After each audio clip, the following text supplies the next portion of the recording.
Welcome back to the Math Professors. If you enjoy content that can be found in any college math class, please consider liking, subscribing, and sharing. I'm Professor Red Hamlin, and we're going to cover sample size determination for proportions.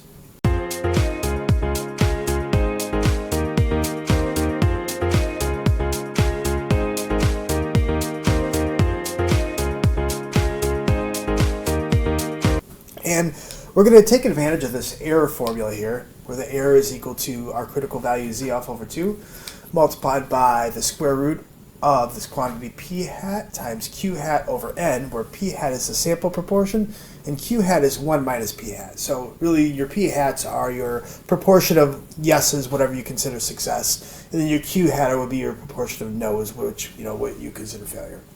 And n is going to be that sample size. Now, this formula comes from the confidence interval formula that you'll find, when first determining confidence intervals for these proportions. So we know that that's going to be p hat minus that error, and the true proportion is going to be between, p hat plus that error. So we know that the true sample proportion lives between, your sample proportion plus or minus some error, where that error is determined up here.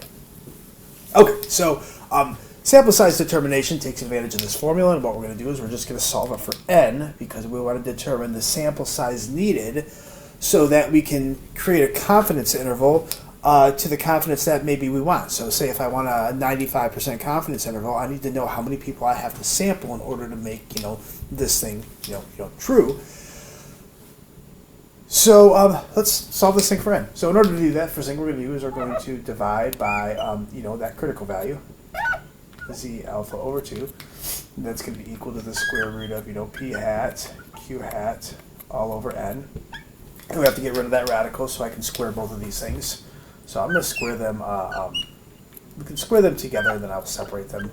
Depending on where you look up this formula, sometimes they write it like this, where both of these things are being squared, and sometimes they square the top, square the bottom. And this is going to be p hat q hat all over n. So what I mean by that is, since I'm squaring the numerator, squaring the denominator, that you can distribute the square over this division. So this is going to be, that's going to be squared, and then we can say, I'll put this in brackets because of that subscript, this is going to be squared as well. All right, so now I'm going to cross multiply because I'm trying to solve for this n.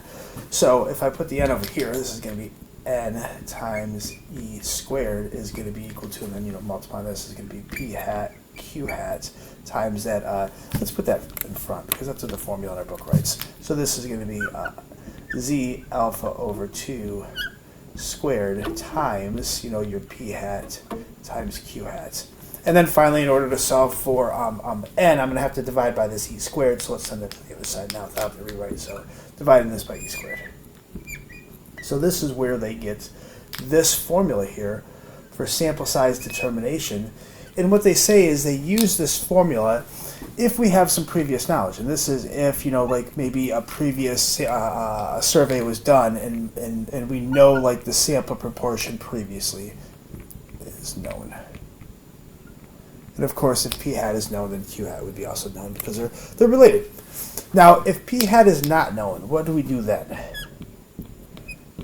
If p hat is not known, because sometimes we have no previous knowledge. Well, what we do is we adjust this formula just a little bit. So what we're going to say is that n is going to be equal to this z alpha over 2 squared, and then we're going to multiply this by 0.25 instead of p hat times q hat. What we're doing is we are maximizing this product of p hat and q hat. And the biggest, that product will be, the biggest this possible number will be if I'm multiplying these things is going to be 0.25. And that would happen if both p and q, or p hat and q hat, are both 0.5. So 0.5 times 0.5 is, 0.25. And you can check that if you ever want to see, like go like 0.9 times 0.1 and see what you get. Then do 0.8 times 0.2, see what you get. This would be a p hat, this would be a q hat. And then take this all the way down so you get 0.5 times 0.5. And what you'll notice is this product will be bigger than all the previous ones. So really, if p hat is not known, what we do is we kind of overestimate n. We just kind of play it safe. So we just choose what's going to make this product of the p hat and q hat the biggest possible. So we really worst case scenario kind of idea. Okay, so let's do an example. All right, so here's our example. It says a baseball glove company wants to determine the sample size needed to predict the confidence interval for the proportion of left-handed people in their area. They want to predict this proportion to have really no less than 2% error and to be within 95% confidence. So I'm going to have an A and a B. Say A, assume nothing is known about the proportion of left-handed people. And then B, let's say through a quick search, it was shown that about 10% people are left-handed. And I want to determine the sample size there instead. So one of these we're going to use the formula, and the other one formula we're going to use the bottom formula. So the very first A says, assume nothing is known about the proportion of left-handed people, which means P hat is not known, which means we're going to use this bottom formula right here. So in order to use this bottom formula, I'm going to need to know some things. So let's kind of go through really the information that they gave us. So it says they want to predict a proportion to have really a 2% error. So when we see this 2% error, what they're really giving us is they're giving us this value of E. Now, since we're doing this for a proportion, make sure that 2% is 0.02. So we know that E is equal to 0.02 or 2%.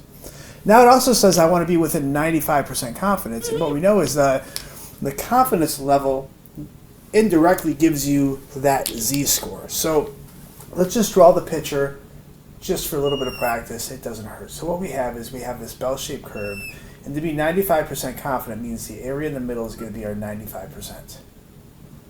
Now alpha is going to be what's missing. So I can tell what's missing is going to be, these tail areas, because I want 95 to be in the middle. Which means what's missing is going to be alpha, which is 5%.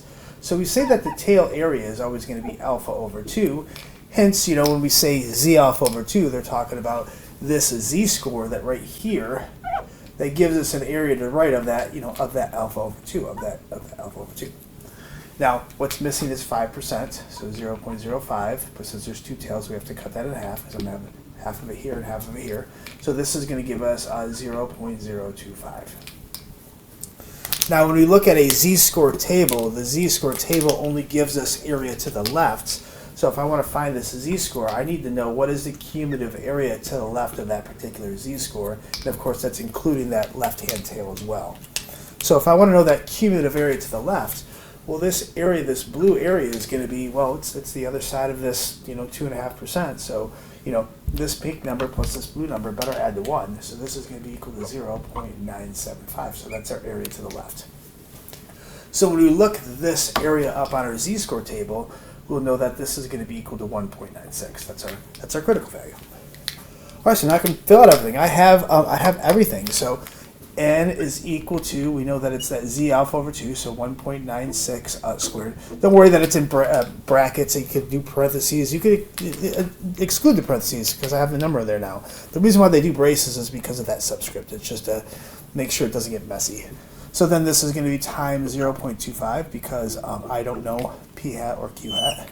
And then all divided by my error squared. So the error is, that 2% error. So now when we plug this thing in, I can't believe I didn't pre-calculate this. I had it. So we're going to get 1.96 squared times 0.25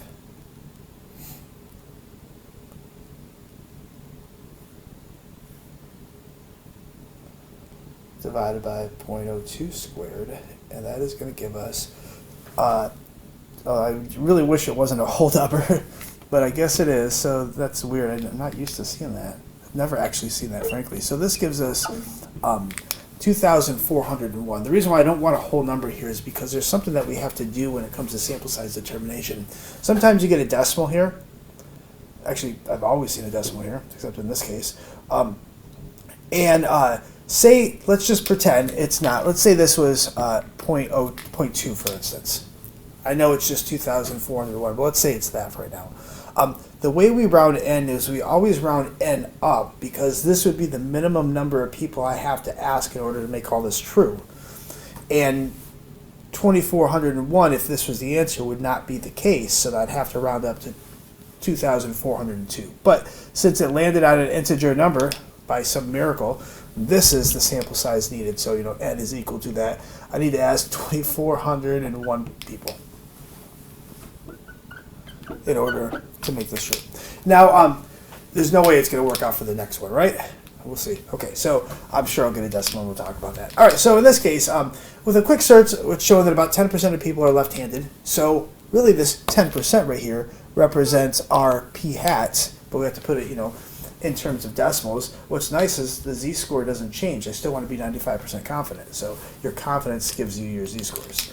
Error doesn't change as well. So the only thing that's going to change is this 0.25 is now going to be 0.1 times 0.9 because it's your p hat and your q hat. So n is going to be equal to that z alpha over 2 squared times p hat, we said it's 10%, so 0.10, and then times q hat, which would be 0.90. I know I don't need the zeros, but it's too late now. And then all divided by e squared, which is 0.02 squared. So let's see what we get now. 1.96 squared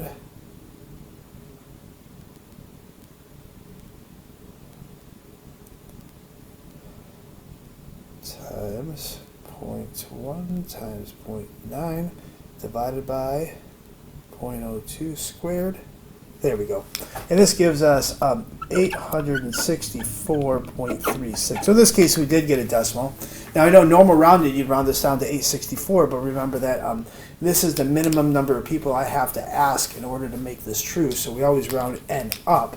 So n is going to be equal to the next integer, which is going to be 865. So those are your two sample sizes needed to determine this. Now, is there a large difference in sample size between A and B? Well, yeah, actually, if you know something about your a previous sample, boy, we have to ask a lot less people. So yes, in this case, it is nice to have previous knowledge because remember, every person you ask is another dollar you got to spend. So if you like the content, please subscribe.